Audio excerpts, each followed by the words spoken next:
welcome and thank you for tuning in to Soul Chat Conversations around spiritual wellness and self-care. And we're really aiming to provide some insights and resources on a real down-to-earth level for connecting with yourself and others and the divine and really living into your most authentic self. And I'm Kelly Skinner. I'm the founder of Selfcare Urban Retreat Center. And because of the pandemic that we're all experiencing, the center is closed. And this is a wonderful opportunity to jump into a place where I can continue to have conversations and community with wonderful people who have great insight and point of view about different ways for you to live into that spiritual wellness. And I wanted to share some of those folks and their expertise. And so today I'm being joined by Karyn Claflin, who's actually one of the Soul Care partners. And she is a certified body and mind coach and a certified yoga instructor and a certified licensed massage therapist. And she is going to be talking with us about a couple different things and sharing some of her personal experience and her insight. So welcome, Karyn. Hi, Kelly. It's so good to be here. And I love your porch and your view and seeing those clouds and blue skies and sun over your shoulder. And as we're moving into warmer weather, it's just so wonderful to see that and to see you sitting on your porch. I know, it's so nice to get outside. I'm so glad this isn't happening in the middle of an Illinois winter. Oh, seriously. So what's life been like for you? I have experience as a coach and a yoga teacher, but I've mostly been working as a massage therapist. And as you can all imagine, we can't do that right now. So it's felt like the rug's been pulled out from underneath me. So I've really been tuning in to what I want my life to look like and kind of grieving. I think all massage therapists right now are kind of grieving the loss of being able to do meaningful work that we love, and just all coming to terms with the fact that, you know, this contagious disease is spreading, and the places where it's the highest risk of spreading are where there's prolonged contact with somebody in a close setting, which is what massage therapy is. And just coming to terms with the fact that it could be a really long time before we're able to do that again. Yeah, and when you're somebody who is engaged in that intimate touch, and to have that being taken away, how have you managed, or how have you changed some of your approach to things and serving people? Yeah, so the first thing I'm doing is being really easy on myself. I told my husband that it kind of feels like we're in like a very slow moving, like slow motion car crash, and I'm not sure if we've impacted yet. So just trying to be with myself in that and still do things that are important to me. Like, it's really important to me. It's one of my values to make the world that I live in a better place. So how can I still serve my clients, even though we can't be in the same room? And it's interesting because I've been on this journey to add BodyMind coaching and yoga into my business. And I had planned to, over the next year, launch like virtual offerings. So I'm working towards that, but also in a space of being really easy on myself, because like pre-pandemic Karyn, like if she had like 5 or 6 weeks where she wasn't doing massage, would have been able to do a lot more in the marketing of the business than I am able to do now, just because we're all going through such a traumatic experience.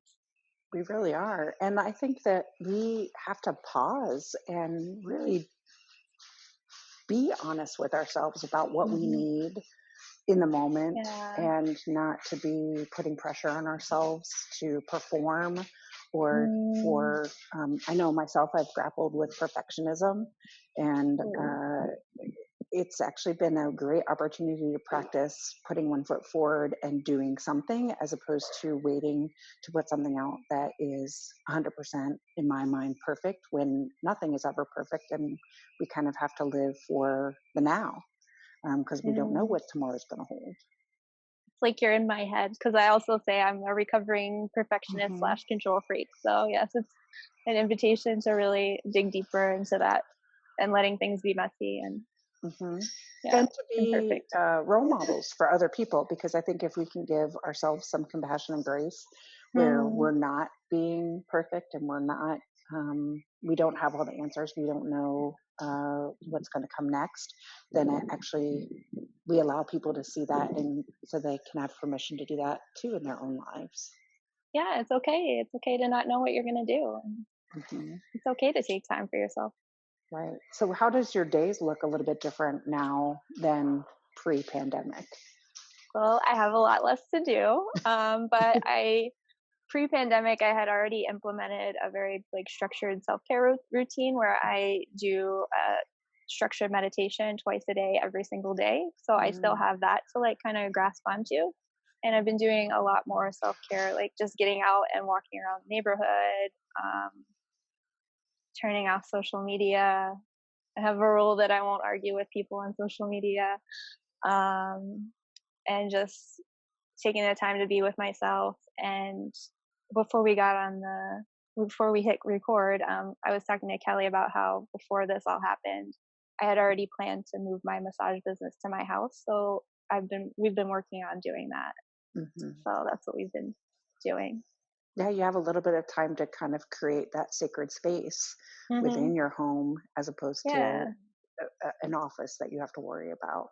I know one of the things that you've offered some insight on your own personal social media channels and in your videos has been about giving some of that compassion to yourself, and dealing with some of what we would label negative emotions like frustration or anger or comparison.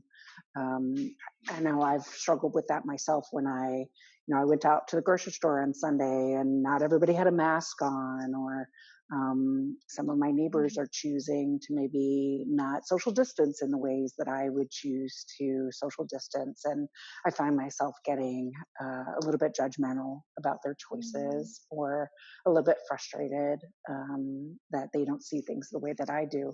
So, how, as a coach and somebody who's been doing some work and have some insight in that area, um, what's some advice?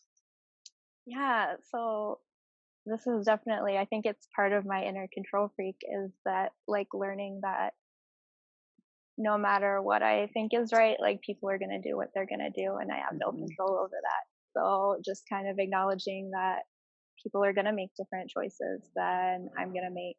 And I think this is where kind of acceptance comes in, just like acknowledging that we live in a world where we have free will and we're all going to make different choices. And sometimes people are going to make choices that we don't agree with. And I think in this situation, it's kind of like heightened because it can feel like when people are making those decisions, they're putting your life in danger or the lives of other people. Um, but I just have to like come back into myself and acknowledge that there are things that I can control and there are things that I can't control. So that's one of the things that I can't control. And then just like asking myself, like, what power do I have in this situation? Like, I can't Hmm. force somebody to do something, but what power do I still have?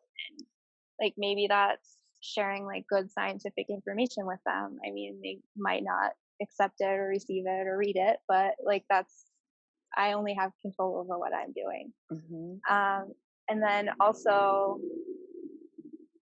something that I do when I'm dealing with people that I find difficult is a loving kindness meditation, Uh-huh. where you first offer loving kindness to somebody that you love and care about, and then you visualize somebody that you're kind of neutral towards and Hmm. offer loving kindness to them, and then you visualize somebody you're having a little difficulty with and you give loving kindness to them. And I find this helpful because I have like this core belief that we're all doing the best that we can in the circumstances that we have. Hmm. And it helps me to, realize that the other person is a human being and they're doing thing that they think is best for them. Right. Right. That's so funny that you said a loving kindness meditation. I just actually did one this morning, and it totally helped recenter my own personal value and belief that everybody is good and everybody is doing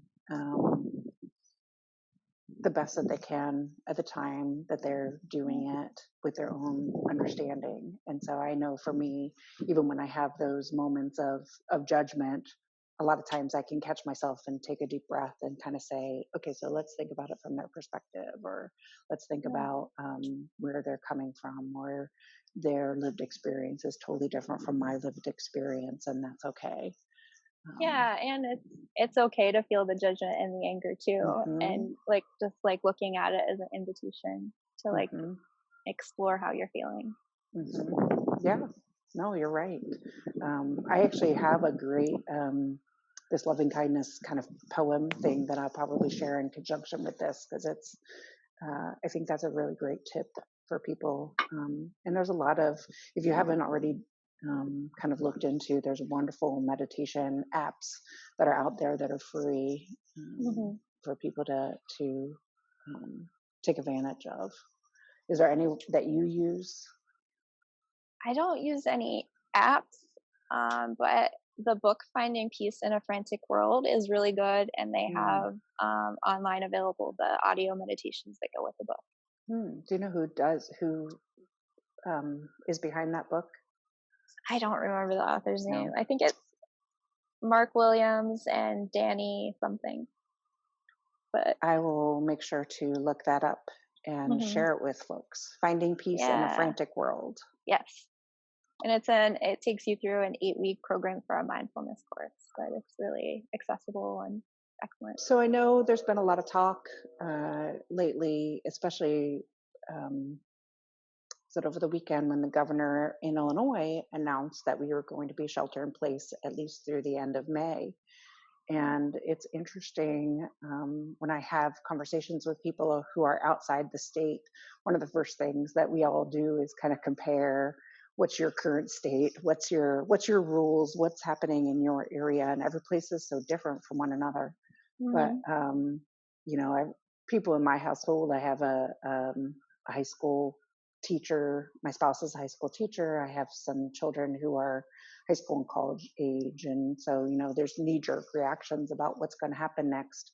But how are you dealing with kind of the old normal, the new normal, what's not normal? What are some insights that you have around that?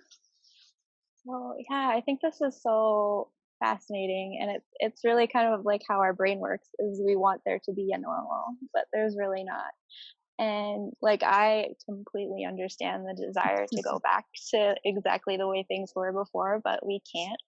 And I mean, even if we could, even if like they reopened everything, um, first I don't think we'd be happy with the consequences of that.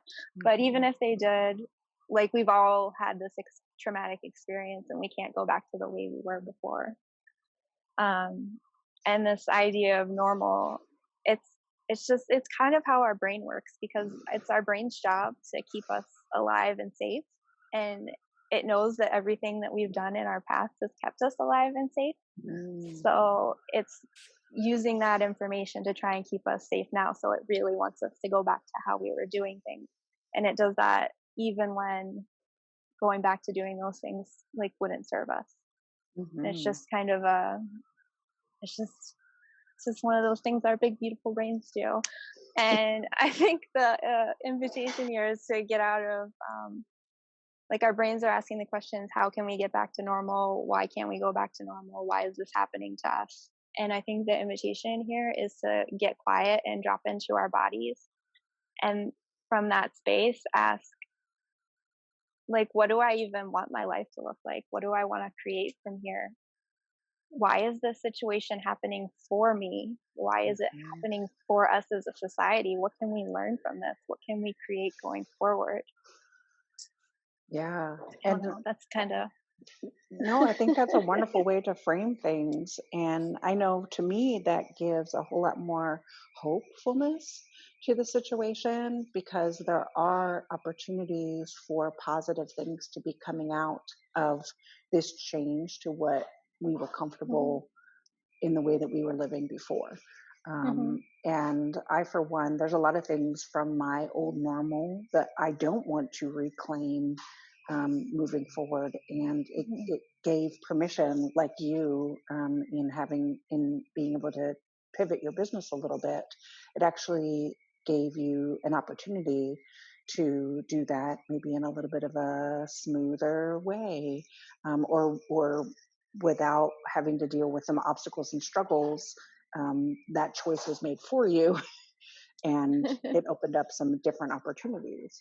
And so I Yeah. think if we do look at things from a more hopeful perspective and a more positive perspective, and I love that you've used that term a couple times about invitation, as opposed to a punishment or a restriction or a consequence. I really like that terminology of Yeah. invitation. Yeah, I'm really trying to get out of, like, you've probably heard this term, like, shoulding all over myself. So, like, Yes. stop, stop using Yes. should. I have another friend in our conversations always kind of frames things in terms of I get to.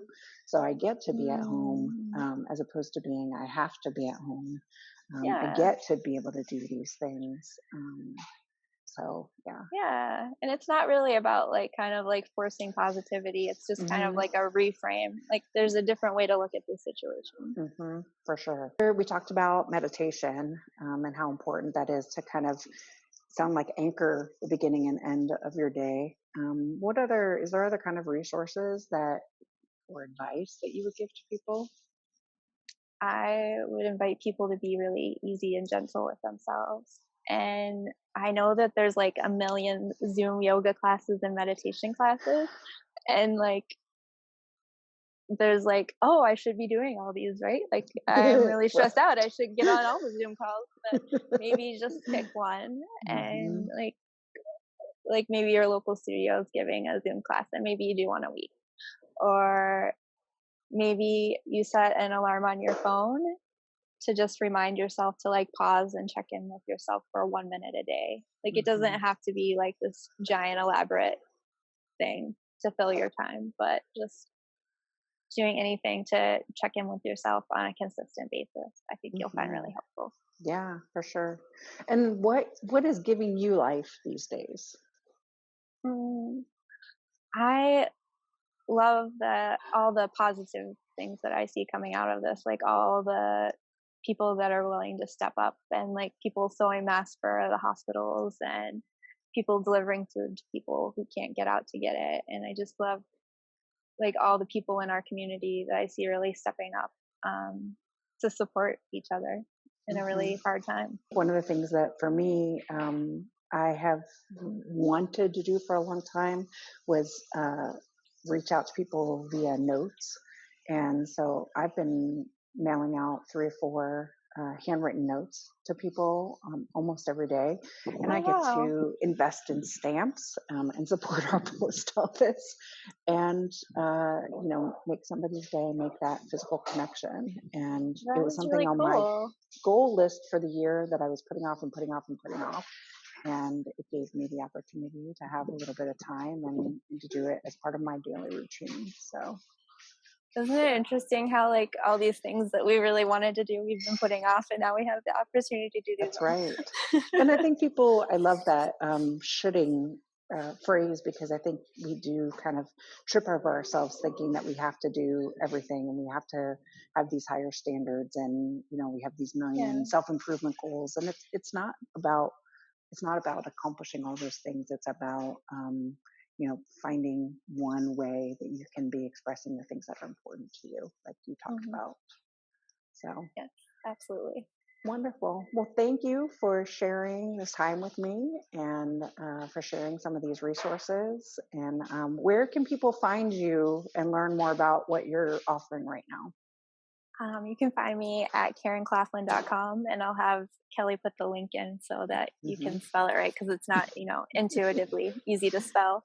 And on Facebook at Karyn Claflin. Wonderful. Well, thanks so much. And you enjoy the rest of your beautiful day on your porch. Thank you. You too, Kelly. All right. Bye now. Bye.